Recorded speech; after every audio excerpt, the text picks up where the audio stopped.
Good morning, everyone. You have joined a session entitled Virtual Education, Expanding the CPS Toolkit, presented by Denise Donaldson. And our moderator for this session is Melanie Wingo. As a reminder, you may network and collaborate through the chat function located in the bottom right corner of your meeting window. Second, we will have a live Q&A at the end of the session. The Q&A function will become available about 15 minutes before the end of the session, at which time you may submit questions using the Q&A function. Click the button with 3 dots in the lower right corner of your meeting window. Third, to receive continuing ed credit, watch for an email you'll receive within a week following tomorrow, the second day of the conference. It will contain a link and instructions to complete the conference evaluation and download your certificate. And a final reminder that this session is being recorded. We'll wait just a minute or two more to allow more participants to join, and then we will begin our session.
Okay, I have 11:01, so I think we will go ahead and ask Melanie to introduce our speaker. And Denise, while she's doing that, if you want to go ahead and share your screen, I've made you the presenter. Okay, my name is Melanie Wingo, and I am one of the 7 traffic safety liaisons in Illinois.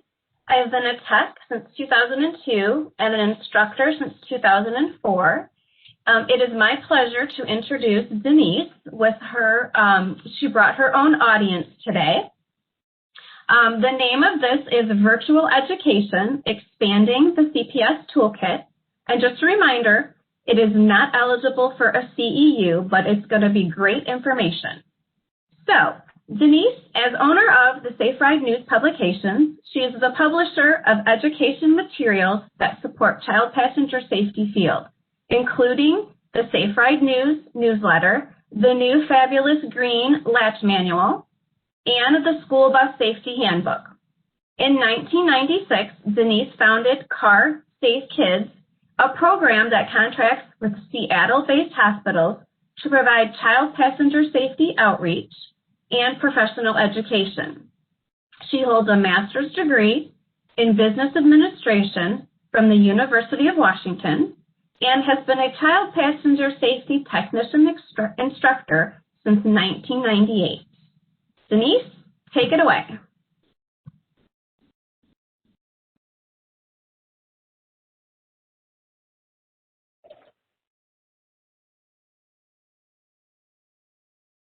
Can you hear me? Let's see. Yes, we can. Okay, thank you. Hi, everybody. I'm so glad to be here, and I can't I'm like all the other presenters. I'm sad I can't be there in person, but I guess it kind of makes sense for this presentation about virtual education to do it virtually. So if you had asked me 1 year ago today to do a presentation on virtual education, I'd be, what are you talking about? Just 1 year ago, this was a really new idea and not a concept we'd really given a lot of thought to. And now here we are a year later, and this is definitely something I would say is a solid option in our CPS toolkit. So whereas in our toolkit here, as you can see, I've kind of had to move my in-person checking to the lower drawer, it's still there, and move this new idea of virtual education to a top drawer. In the future, I certainly hope those positions will change back so that we're doing in person, but I don't see that this virtual aspect is ever going to entirely go away. I appreciate all of you joining me today. I'm sure you have a lot of different reasons for wanting to do that. Some of you may have not done any of this and want to learn about how to do it, and others of you probably are already doing some virtual education, and maybe you want to get some more tips or even put some information in the Q&A for your ideas and things like that. So I hope that we'll be able to cover all of what you came to hear about. But thinking about this now, originally this idea of doing a presentation on this was a very short kind of, oh gosh, what do we do kind of presentation. And just in this 11 months later period, I honestly feel like I could do like a half-day conference pre-conference session on this topic alone. So there's a lot I could talk about. So I'm just trying to give you a basic sense of where we are with this, and hopefully we'll cover some things that will be useful for you. I do need to point out I am on the CPS board, serving a term on the CPS board, and I'm required to point out that I'm not representing the board as I'm presenting today, but I'm happy to be representing CPSTs on the CPS board right now.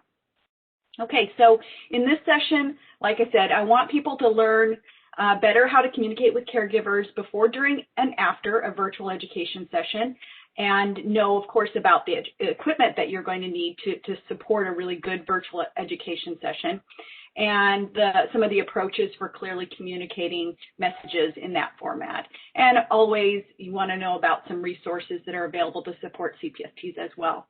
And I should point out that I noticed that Dr. Zanfrilla was really great about watching questions during the session, and I don't expect that I'll be able to do that. So Melanie's going to help me collect questions, so hopefully we'll have enough time at the end to answer all those.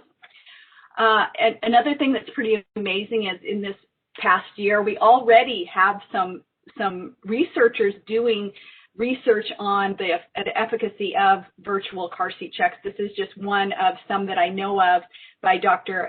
Sadiqa Kendi, who has studied whether doing virtual education is useful to families, whether they have, with a pre and post test, whether they've learned from it.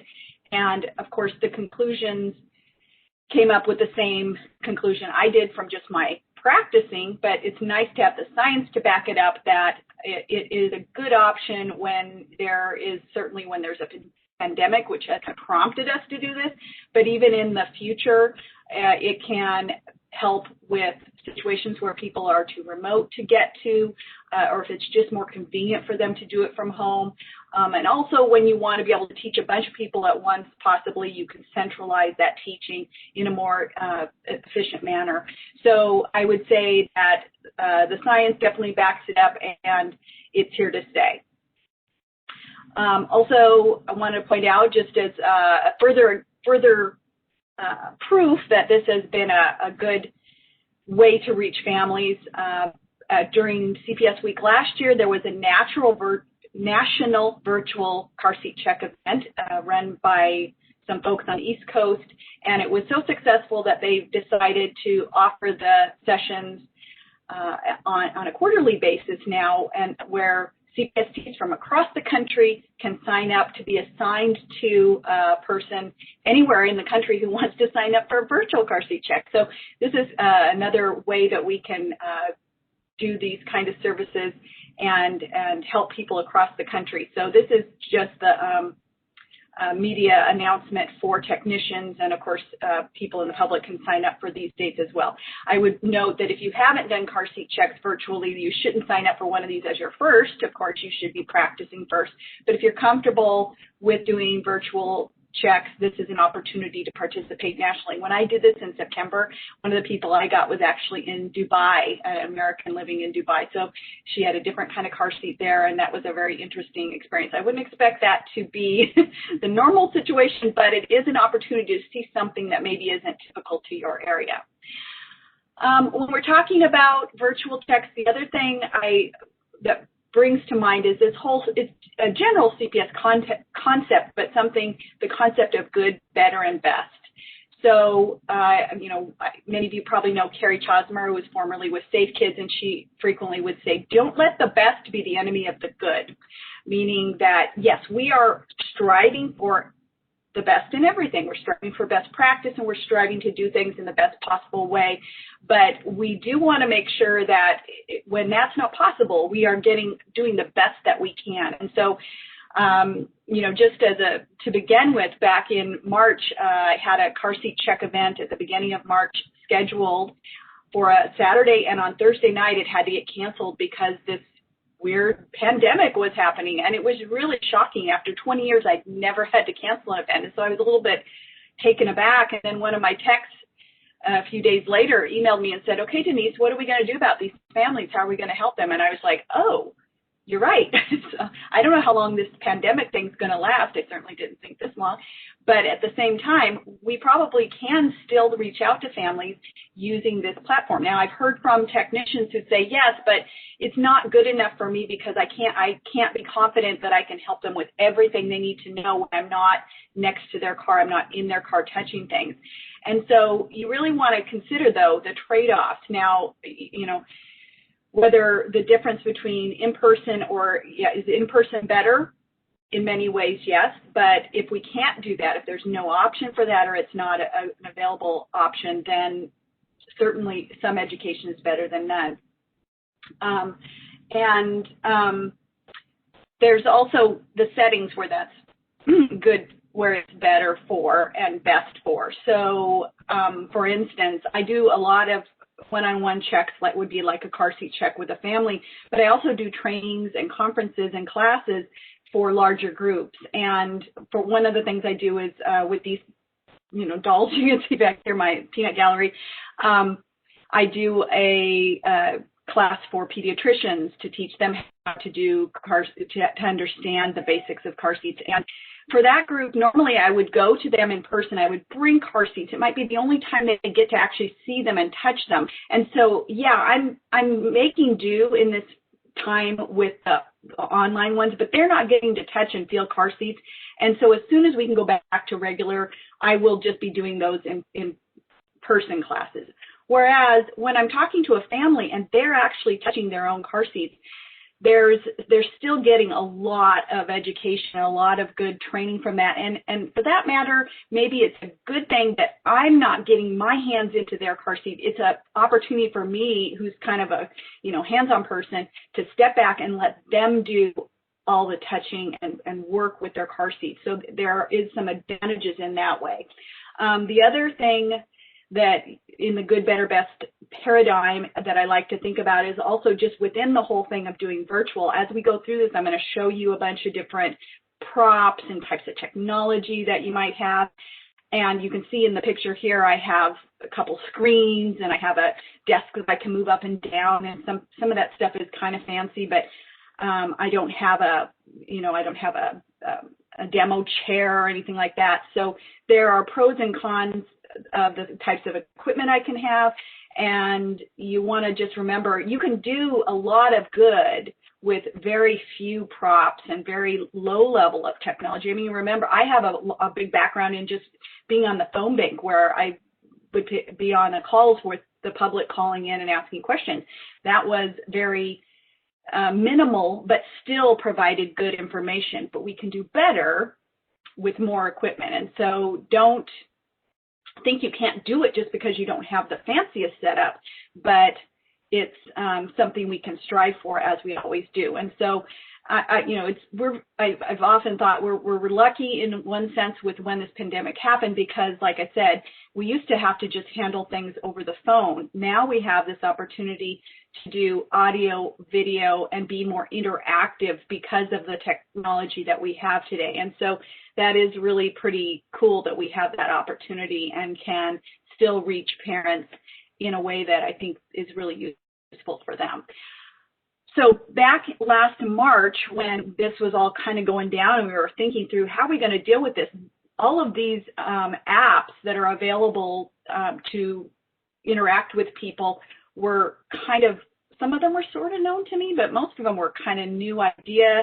And I think to a lot of people they were. And so the first thing I thought of was, okay, I'm going to have to figure out a way to find out, because I manage a group of technicians, so I'm not the only one doing the virtual techs on my team. So I have a team of, let's say, 25 people who might come to my car seat check event in person. I asked that group, how many of you would be interested in learning how to do virtual checks? And we went through kind of training each other. We were all on a learning curve together to learn how to do it. And out of those, about a dozen of them said, yeah, I want to do virtual. So I have this subset of my team that are doing virtuals. And so the first thing I wanted to find out is what kind of technology is available to you. And then I got to make sure that it's available to the caregiver. And then I'm the dispatcher when I find out someone wants a check, making sure I match up to the right technology. So that all kind of makes sense on paper. And over time, as we've all kind of gotten used to this technology, it's come to I've come to realize that most of the new parents that want to do a car seat check, they'll say, I don't care what kind of technology, I can figure anything out. They can pretty much get anything. And so it really comes down to what my techs are comfortable using. And by and large, matching them up hasn't been a big problem. The biggest trouble would just be someone who only uses FaceTime, because of course that's the only one that's really exclusive to having Apple products. All the rest of these you can pretty much get, and the cool thing is they're free. So you can get, of course, higher level ones that you have to pay for, but for free you can get all of these, and there's more than are listed here. I'm sure you're all very much aware of that by now. So that part of it is really awesome that we have this technology. The next thing that I was worried about originally in the month of March and early April was setting up a format for making sure that we follow our basic guidelines for doing a car seat check in person when we do them virtually. So in other words, we're not cutting corners with some of our basic tenets for doing car seat check. So the first thing that I started to write up was a guidance sheet. And I have to give a big thanks to the Washington Traffic Safety Commission and our program here in Washington State for helping me make this look good and make it available and format it in a nice looking manner. But this first, we made 3 sheets together, and I'll go through each of those with you. This is the guidance sheet for CPSTs, and of course it's you can't really read it really well, and this is only the first of 2 pages, but I'll tell you what the main things in here are. It's going to tell that we're still following, even in the virtual context, the learn, practice, and explain guideline that we have as CPSTs. And we're still going to want to document, so it's going to explain to a technician that you're still going to want to make sure you fill out a check form, and I'll talk more about that later. And you're going to still want to have families sign a liability release, which, how am I going to do that? So we'll talk about that too. And then provide those follow-up resources that are always important. And notice that at the top of the sheet, there is space where we figure that if someone wanted to use this guidance sheet, and I'll tell you how to get it in a few slides from now, if you wanted to use a guidance sheet like this for your program, you can actually put your own logos up at the top. On the next thing that I wanted people to have would be a pre-check form. So that whole idea of how are we going to be prepared and get their sign-off, get that liability release sign-off. How are we going to do that? Well, they're going to need to, the caregiver is going to need to have filled out a pre-check form and returned it to the technician prior to the start of actually doing a check. So I don't know about you guys, but my checkup events are events where people show up and we get what we get. So rather than being inspection stations, people are arriving and we check out what they have, and we, on the fly, look up manuals as we need to and hope they bring their manuals. In that virtual setting, we don't have that option, right? So what we want to do is make sure we don't have that kind of time, and the setup isn't conducive to that. So it's an opportunity for us to be able to get that information from the caregiver so we can do our homework prior to, know what kind of car seat we have, we know what kind of car we're looking at, we've checked in the latch manual and all of these things. And so on the pre-check form, it has 3 basic parts. It has the explaining the format to the caregiver. The other thing that happens at our checkups is a lot of times people will come and they maybe haven't even tried to do their installation. And I'm sure I'm not the only one that's had a family come where the car seat's still in the box. So they're pulling it out of the box and saying, here, as though you're the one that's going to install it, whereas this is really an educational experience. And so this gives us a chance to make sure, that kind of thing is not going to work for virtual. In a virtual setting, you want the caregiver to have already practiced, already read through their manual. They should be pretty educated so that what we're doing in the virtual setting is really just rechecking their work, reinforcing information. If we're starting from scratch with them, that's just not conducive to a virtual check format. And like I said, the other parts, and this is a front and back page form, this is the front of the form, is going to gather information about the child, the height, weight, and age kind of stuff, the car seat and the vehicle, so that we can do that checking on what we want to say and know about the situation. And then also has the hold harmless agreement. So this is the back side of that form. And again, just like the other form, there's room at the top where you could put your logo on there if you wanted to. And on the back, there's this hold harmless agreement. And if your agency has their own hold harmless agreement and you're using my template form, you could feel free to go ahead and put this in, put your own wording in here, but basically gives them a chance to sign it. And back a year ago, one of our questions was, well, how are they going to sign? They're not in person. Well, if your agency really insists on having a signature, they can mail it, they can do it, mail it in, and have it real signature. But for me, I just am fine with them typing it in and checking the box that says, by checking this box, we agree to these terms, and then they can scan it. It's actually, this is another nice thing that the Washington Traffic Safety Commission helped with, is we make sure this is actually fillable online. So this is a PDF they can type right into, check that box, save it, and then email it back as a form. But if they want to scan it, they can do that. Some people have even taken a picture of it and mailed me back the JPEG. I don't care, as long as I know that information. You can also, I haven't had anybody need to do this, but if you really needed to, you could use a special software that collects an electronic signature if you wanted it to be all online. So there are a lot of options, but it's very important to get this pre-information before you're doing a car seat check, and so we developed these forms as well. And then the third component that I wanted to be prepared for before we really launched into any virtual checks was to get the communication language and make sure that anything that was communicated to the caregiver was remembering to mention all the important elements. And so what I developed was some email templates that can be customized to whatever setting, situation you want to do. And they can be altered, but this kind of gives an idea of what you'd want to send before the checkup is scheduled, then to schedule the checkup, and then a post-checkup follow-up. And so the parts highlighted in yellow would be where you'd fill in your information.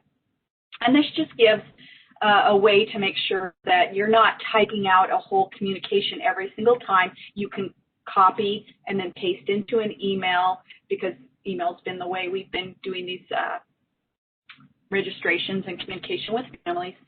And then after I've used the templates a few times, I just go back to a former email and copy and paste from that and move on to the next person. So this is just the first page with the introduction email. It's going to remind them about the fact that they're going to want to, again, that they're going to be wanting to read their manual, practice on their own. Another important element is that you want them to know that they should have a doll or teddy bear or some sort of a surrogate if they haven't had their baby yet, who would be there with you to check harness fit. And a lot of people who sign up for these don't have their baby yet, and so they may not even have a doll. Giving them that forewarning to, well, borrow one, find one, get a stuffed animal, which is much more likely. And believe me, I've seen every kind of stuffed animal by now. Well, I've seen a lot. So it's something that they can use so that you can practice together. And so all of those 3 types of forms can be sourced from the Safe Ride News website at saferidenews.com. This is the homepage at saferidenews.com, and you just go up here to the top to resources, and then under tools for CPSTs is where you click to find these resources. And by the way, there's a lot of other great tools for CPSTs. If you click that box, I hope you'll check those out if you haven't before. But under tools for CPSTs, the first thing under there, I think it's still a first thing, but it's certainly under there, is virtual car seat checks, and that's where you're going to get that first guidance form that would help us as CPSTs know how to do this, that pre-check form that you're going to want to attach to emails and send to caregivers and get back from them, and then finally those email templates that you can attach the pre-check form to when you're collecting information and communicating back and forth to the caregivers. And since I took that screenshot, we have added Spanish language too. So those forms, the pre-check form and the email templates, are also available translated in Spanish, again, thanks to Washington State CPS program. Okay, so I'm going to transition to considering now that we've kind of got our program set up, we know that we have technology that we can use, we know that we have the right way to communicate with caregivers, and we can make sure we're following all of our basic best practice approaches to CPS checkups that we have been taught in the curriculum in a virtual setting. Now we can kind of figure out how to make sure we've done everything right in terms of all of our equipment. And so the main kind of categories I want to talk about are technology that you can add to your kit. Of course, the owner's manuals, you should be considering those, all the other tools that we have in our toolbox, and then the fun part is kind of some of these teaching props that would be useful in in-person settings, but maybe even have a different approach for virtual. So right off the bat on technology, again, with the good, better, best paradigm, there's a wide range of what works for this, okay? So this is my basic setup. If you saw, I'm sitting here right now at this desk, and that's kind of what my setup looks like.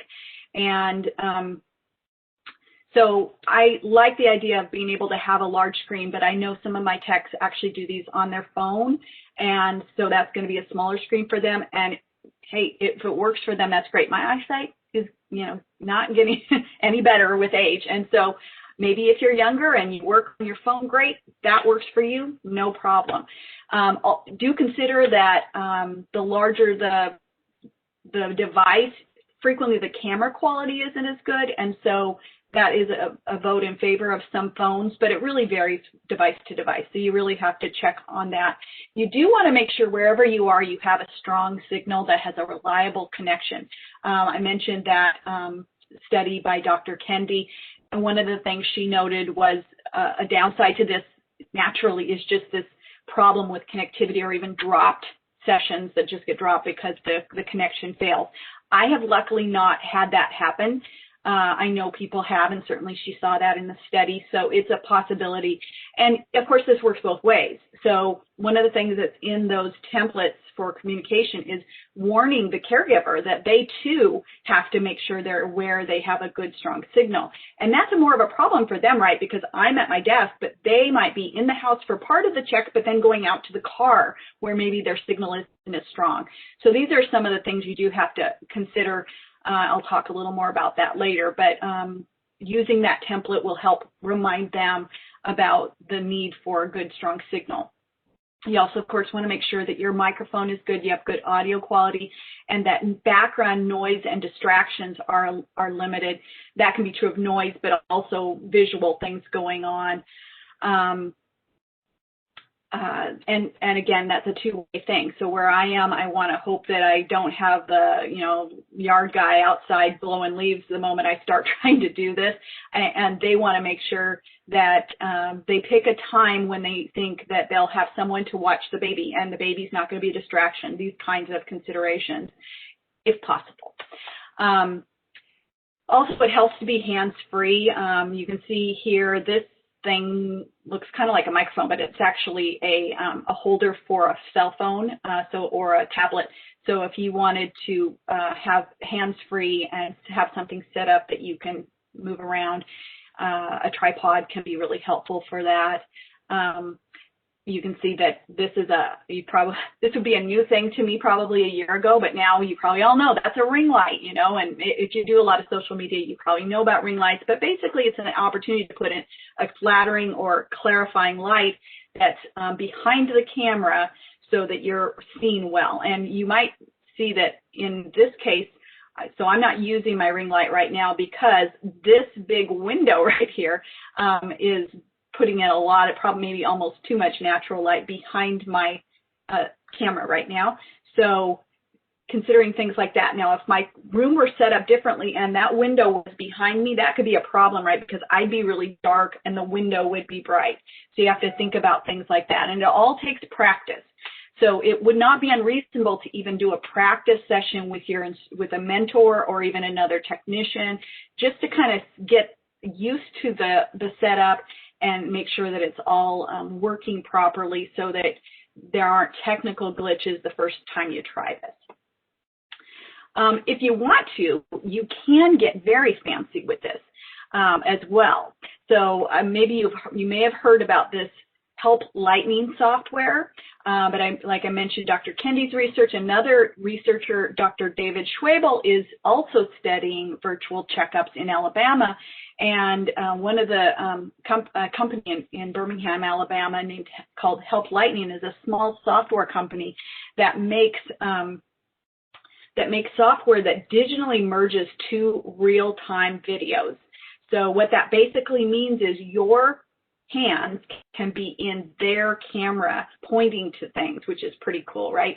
So Dr. Schwabel has been studying how the efficacy of checks that are done with this software, but I'll explain it just quickly here. In this picture, you can see the technician is pointing at nothing, it looks like, but she's actually this part is just her stand for her tablet. So none of this is part of Help Lightning. That's just her stand that she has, like the stand I had, it could be, but it holds her camera in, and so she can see in her tablet. And the only piece of equipment they had to get was this piece of whiteboard. So they had a white surface underneath. So that's a 50-cent, not whiteboard, a tackboard. Piece of paper, basically. And so what she's actually looking at in her tablet is what the caregiver is showing in their camera. And so here's the car seat, and she wants to, in this case, looks like she wants to point down here to where the latch system maybe is going in. And so her finger is pointing in her screen that she sees to what the caregiver is showing in her screen. And so while it doesn't look like she's pointing at anything, what she's looking at in her camera shows her finger where it's pointing. And now over here, and I apologize because there's glare in their images, so that's not super duper clear here, but what the caregiver is actually seeing when they point is they actually see that's the technician's finger pointing to the part. And so that really is one of the main things that will take away from the problem of, you can't quite touch it and grab it and shake it, but at least I can point to the parts I'm trying to refer to. And in a lot of cases, you can see where that could be really helpful. Now, while I am very excited about the opportunity that this software presents, and it's super cool. You can buy it. This software wasn't made just for car seat checking. It's used a lot of times in engineering and technical support kind of stuff. But it does hold a lot of promise for car seat checking. And the cool thing is at the basic level, it's free. It doesn't cost, the caregiver doesn't need to pay anything. The technician doesn't need to pay anything. It's free to use.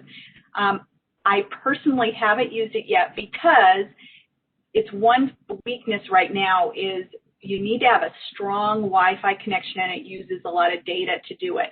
And so while I think this will be, they have promised that they're working on improving that situation, I think it has a lot of promise in the future, and I would certainly urge you guys to give it a try.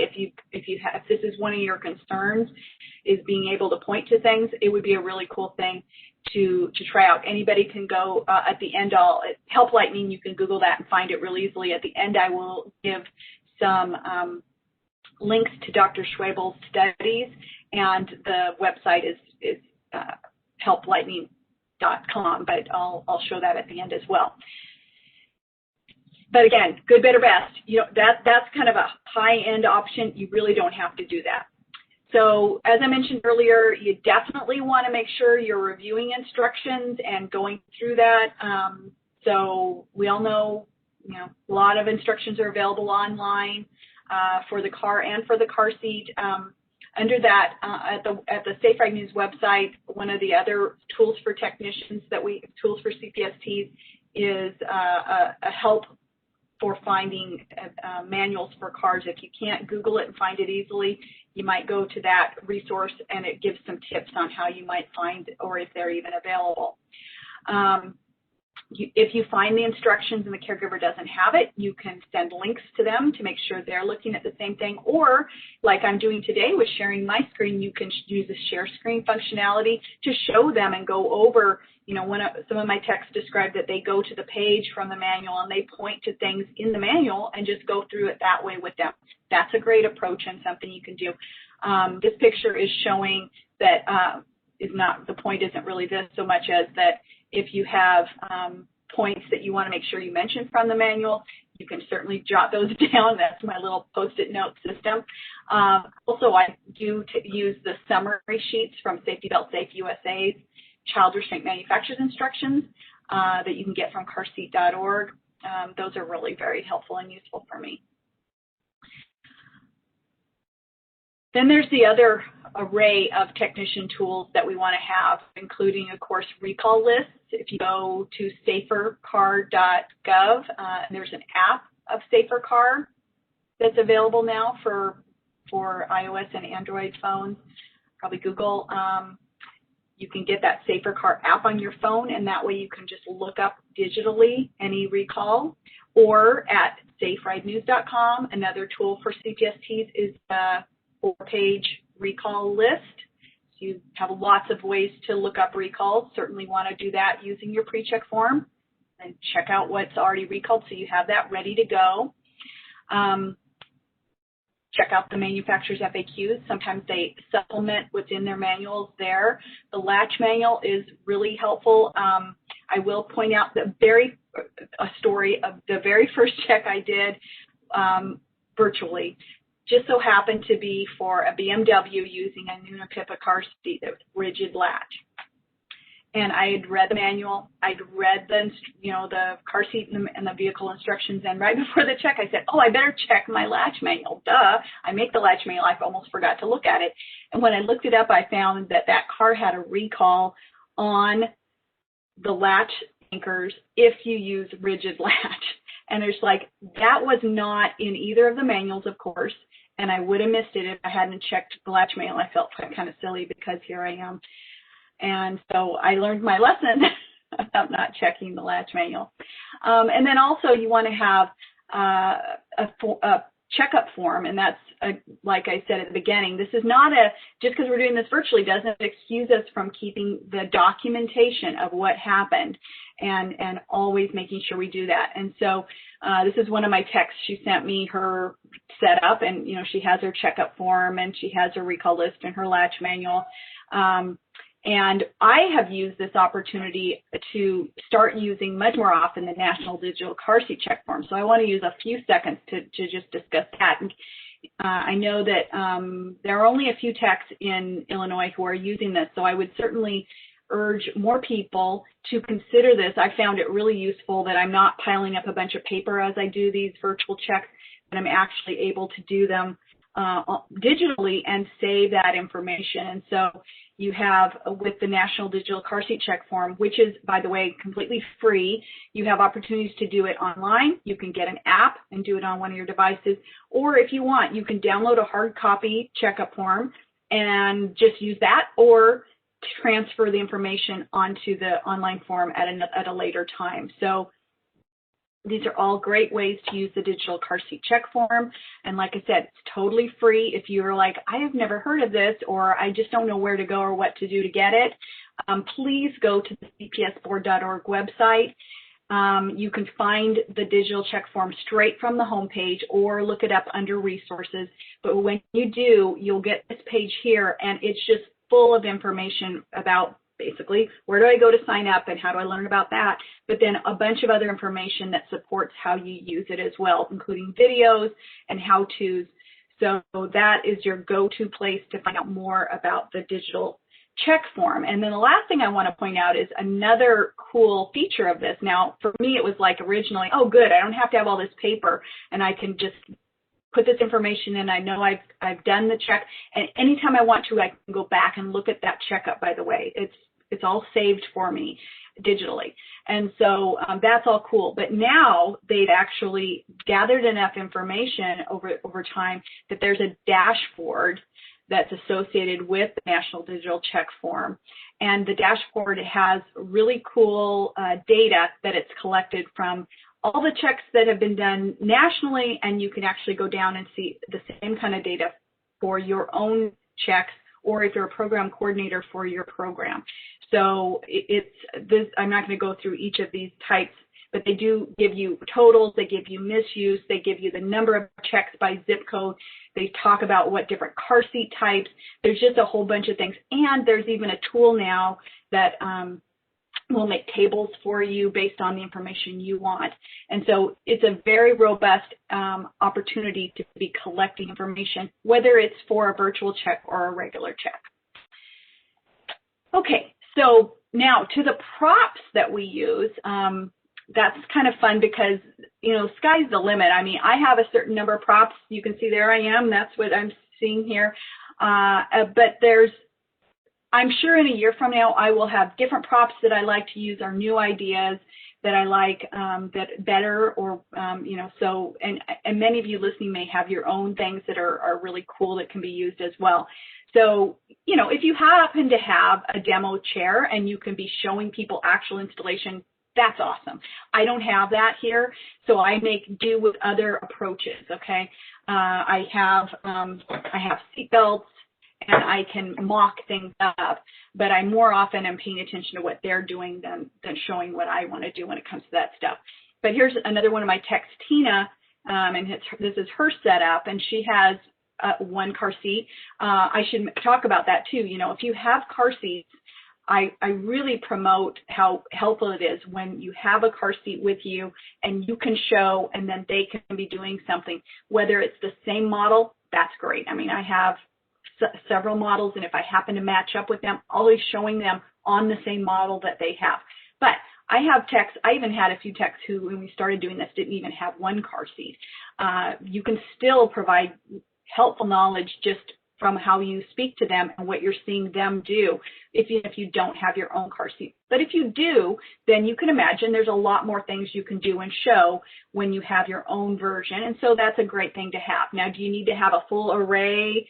You know, it depends on what you're trying to do and what your options are, but it's still, if you even just have one car seat, that can be really useful. And if you don't have a car seat, you can actually try with, you know, expired seats or things that someone would be throwing away otherwise. You can start gathering parts, and that can be helpful too, you know, whether it's a harness retainer clip for kind of showing where it should be on the body, seat belts, parts of seat belts. You can see Tina has a bunch of different latch parts, so she has an adjuster here she can show, and she has push-on connectors, and I'm sure she has them with hook-on connectors. So, and then of course there's dolls.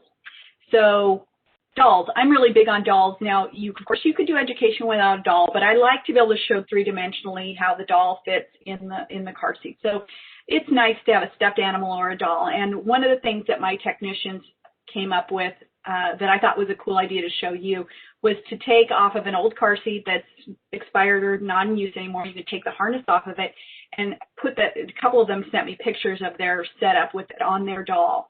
And the idea being is that you can probably see me, I hope. I have a doll here in a car seat, but it's far from the camera and it's a little bit hard as an angle to show everything. Now, I want to be able to show that. I like that I can show that. But if I can bring a doll and put the doll right up to the screen, you can show a lot of things like the clip placement, how the harness goes over the shoulders, that it's all nice and flat. And you can do the pinch test with this as well. So this is just one little tool that they use that really helps them better in a virtual setting than even in an in-person setting. And so this is just an example of Tina using, and like I said, she actually holds her phone and does this. I wouldn't be able to do that, but however works for you, right? And so she's just showing how you do the pinch test, and and this would be an example of the harness too loose, right? She'd be showing how to snug that up.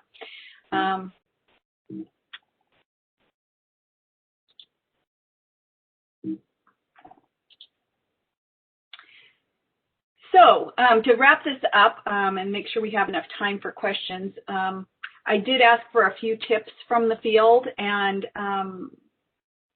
I got a few ideas from people. People just said one of the things you really need to do is maybe set the groundwork when you start off by explaining all the terminology. So much more of this is coming from what we're saying to them. So they really need to be able to hear you when you talk and, know what the words mean. One tech said to make sure you use the latch manual. I already explained why to do that. And also just, setting it up at the beginning, saying to them, I'm going to talk you through this, and you can help me by listening and then watching me and then you doing it. So in her situation, the person who gave me that tip, she would show on the equipment she has, and then they would do. That would be a good idea for some people. Other people might do it a different way, but either way, it has to end up with the caregiver actually doing it and working through it. There are some things that are trickier to demonstrate or talk people through. And so what can we do with that? Well, one person says that they use the online video that shows the European routing for baseless installations. That's kind of a tricky thing to try and explain to someone who's never used a car seat before, perhaps. And so at saferidenews.com, we have, if you search for European routing or Euro routing, we have an article about that. And there's also actually a video that I did that shows some tips for doing that you can actually ask them to watch. So on the good, better, best paradigm, you might say, here's a link, go watch this, this is how you do it. Or you might actually take some screenshots from that or a clip from it or share your screen and show it to them, however works for you. Another thing that someone said is that because it's winter, people don't have as good a Wi-Fi at their vehicle. They've been getting pictures from the internet and marking those up before they go out to their car so that they can talk about the interior of their vehicle even when they're not at their vehicle. And so I asked them, well, how do you even tell them how to find that? One person said she just says year, make, model, and interior, and then goes through the images, or year, make, model, and trunk if it's an SUV. And another one said she uses autotrader.com so she can get the exact year for the vehicle. If you don't have if you don't find, another way to do this that's CPS specific is to look at Safe Ride News. We have the latch gallery, so you can see if the vehicle is included there to give you some tips about how to use that vehicle's back seat for latch. If you have the green latch manual, it's going to tell you when something is in there in the model notes. So I see Melanie's come back up, so she probably is ready to give me some questions. I wanted to let you know I've mentioned several of these resources many times, but the basic resources, of course, saferidenews.com and the CPS board website that I referred to, also this Safe Kids certification site that you should all be familiar with, because that's where you go to get to your profile. There are sections at each of these websites about the exact topic of virtual education. Here's that helplightning.com website, as well as some of Dr. Schwabel's research, which I would see the only reason you probably want to know about that research is if you're trying to convince agency that this is scientifically proven to be effective and a good way to go. And I will share these. Obviously, you're not going to be able to get all this right here. I will share this presentation so that you can get that later if you're interested, or you can email me. Again, here is that opportunity, that bit.ly 35WNYXG. And then lastly, here's my contact information. So Melanie, do we have any questions? Yes, I do. Great presentation, Denise, as always. One technician, I assumed it was a technician, maybe not. Do you give car seats to families in need when you do your virtual car seat checks? And if so, how do you do that? So that's a good question. In my program, we don't have giveaway car seats available to do that. So that isn't something I'm doing. But I have talked to other agencies in my area about that, and the way that has been happening, certainly until the vaccine, until more people are vaccinated, is that it's happening less often. But usually it's going to be a situation where the caregiver is required to do the virtual education because we're not giving out car seats unless they're trained, right? So they're basically putting them out on the front porch at the fire station or at the health department, or meeting them in the parking lot with gloves and masks and everything, and giving them the device at that time, and then they are required to get on and do a virtual check. And so whether it's the health department or the fire department, they're going to help that caregiver be certain that they know exactly how to get on, where they're going to do that, and make sure they receive that virtual education component. Okay, we had another question about Euro routing. Is that appropriate for all rear-facing infant seats? Good question. So the answer is no. It's only appropriate when it's allowed by the car seat manufacturer. And so it's a little bit tricky because usually when it's allowed, there's a little notch or some sort of part on the car seat that helps accommodate that, but not always. So you can't look at the car seat and just know based on whether or not you see that equipment on there to slide in the shoulder strap as it goes around the back. And I guess I should mention, just to be clear, Euro routing is when we have the standard routing without the base, where you'd put the lap belt through the belt path, and then Euro routing furthermore takes that shoulder belt and brings it around the back of the car seat. And so that in a crash, if you have the baby here and that shoulder strap's going around the back in the crash, that's going to keep the car seat from rotating too much, and then if it doesn't rotate as much, it doesn't also rebound as much. And so it's a good support that way, as well as inside impact. So it's really quite an effective way to add a lot of protection to an installation of a baseless car seat. And the reason this becomes really important right now is because how much more often, at least before the pandemic, we were using rideshare vehicles. And I'm sure we'll go back to that, where we're not using our owned cars, but we're going in other cars more often without a base.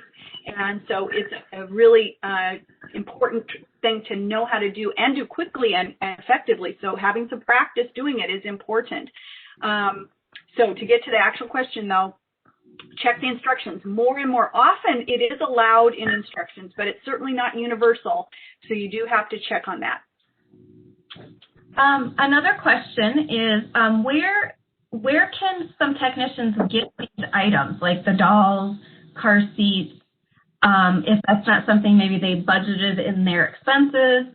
Is there any resources where the technicians could get these tools? Yeah, because, coming from the perspective myself as an instructor, I have a lot of these things in my instructor kit.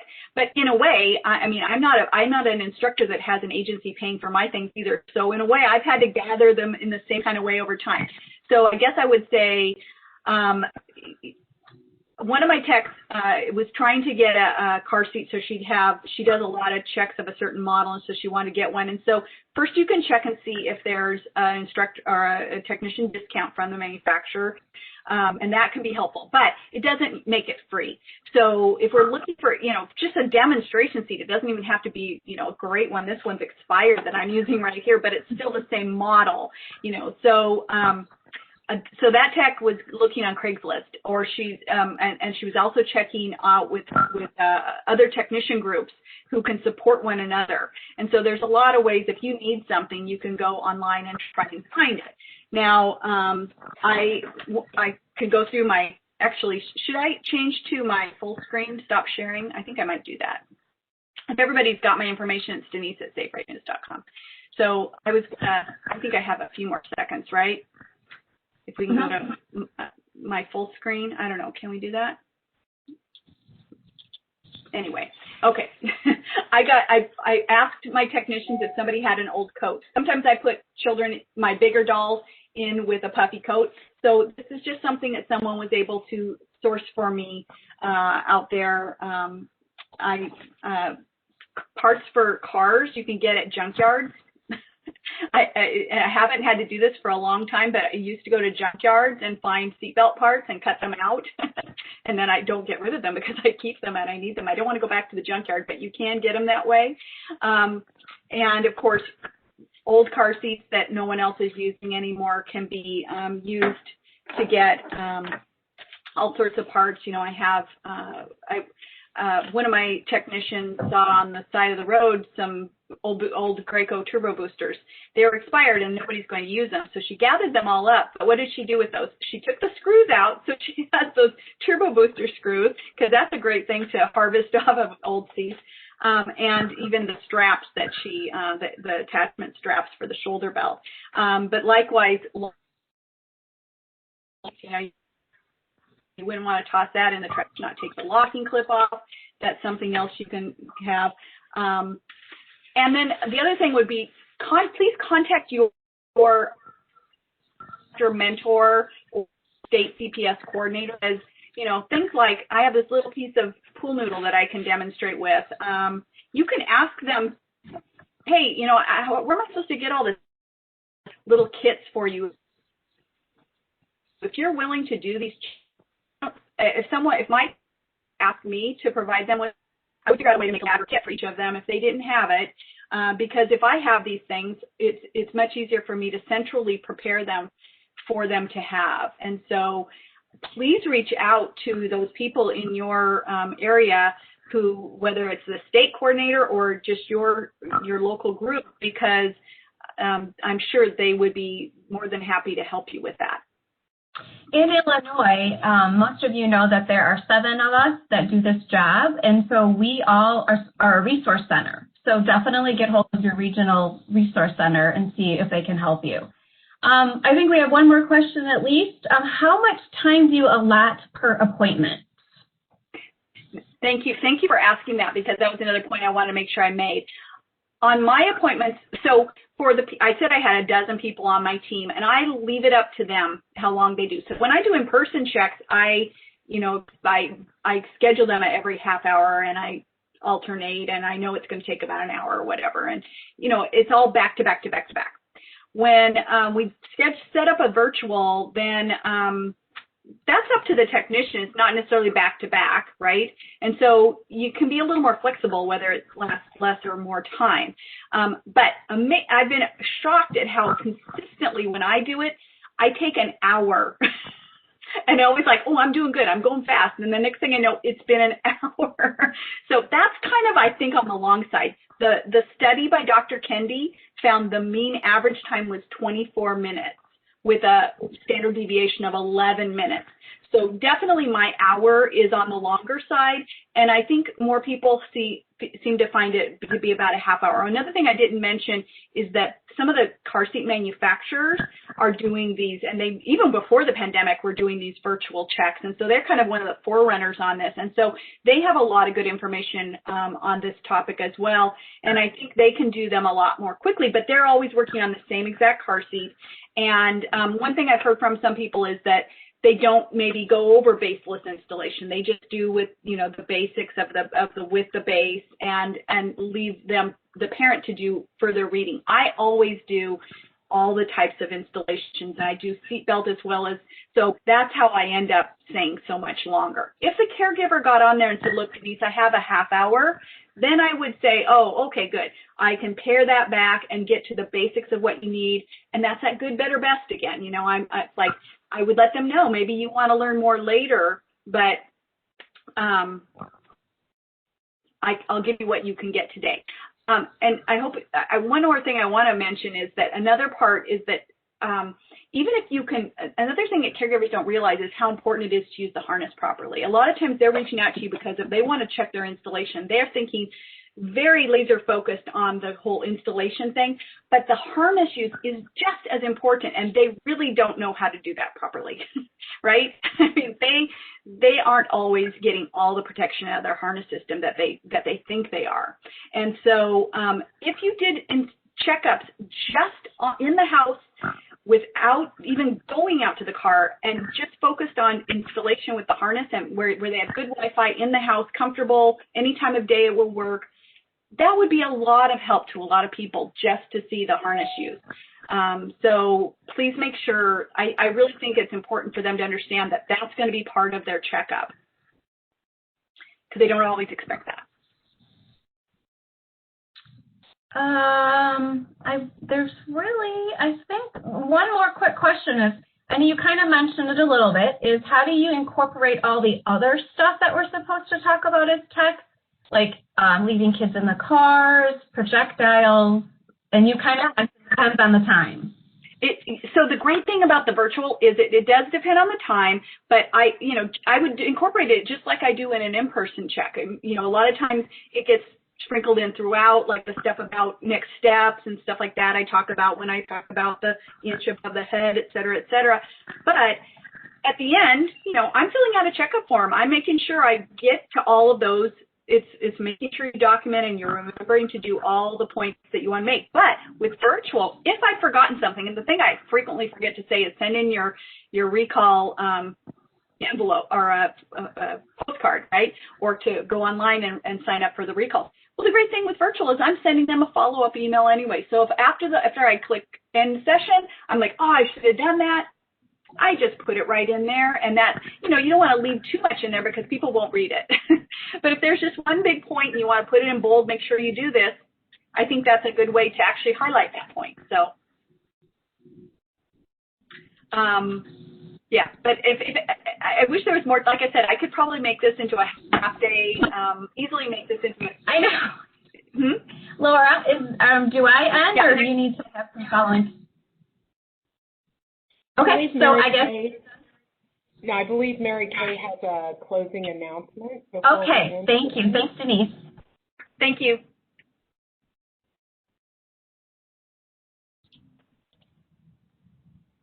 Okay, and thank you. Thank you, Denise, for such an interesting session, and thanks for all who joined us. Watch for an email from us within the next few days following day 2 to access the conference evaluation and your certificate for continuing education credits. The pop-up evaluation following each session is for WebEx platform administrators and is not related to this conference. We'll see you back tomorrow morning at the same time, 8:30 a.m. Central Time. You should have received a WebEx invitation for day 2's main session.